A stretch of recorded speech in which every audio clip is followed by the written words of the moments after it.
In today's video, I'm going to teach you how to control the OneDrive Sync.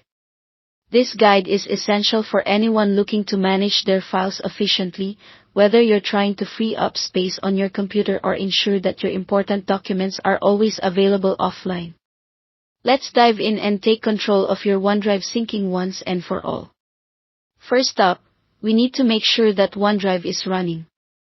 You can do this by checking the notification area at the bottom right corner of your screen. Here, you'll find the OneDrive icon that looks like a small white cloud. If you don't see it right away, you might need to click on the little arrow to show hidden icons.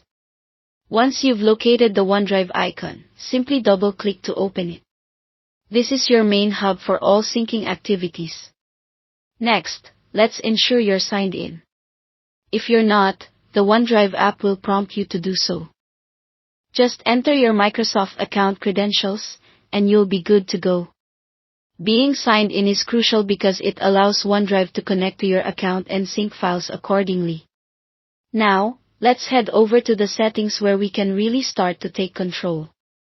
Right-click on the OneDrive cloud icon in the notification area, and select Settings.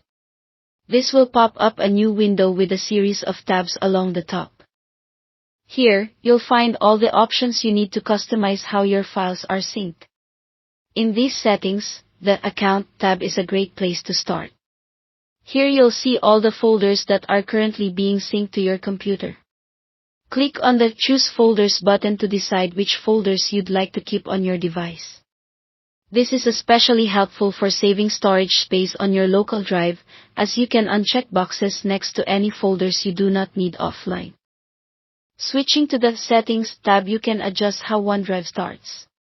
If you don't want it to start up every time you turn on your PC, simply uncheck the box that says, Start OneDrive automatically when I sign into Windows. This gives you a bit more control over when and how OneDrive begins syncing. There's also an option called Files on Demand. Enabling this feature means OneDrive will make files available online only, rather than downloading everything to your device's storage. It's an excellent way to maintain access to all your files without actually using up disk space. When you open a file, it will be downloaded automatically, making it available offline again. Finally, the Network tab provides a handy option to limit the bandwidth that OneDrive uses for uploading and downloading files. If you're working with a slower connection or need to prioritize bandwidth for other apps, you can manually set limits here. And there you have it. With these settings, you're all set to manage your OneDrive syncing preferences like a pro. By tailoring these features to your needs, you ensure that your syncing experience is both efficient and customized just the way you like it. Thanks for watching, and happy syncing!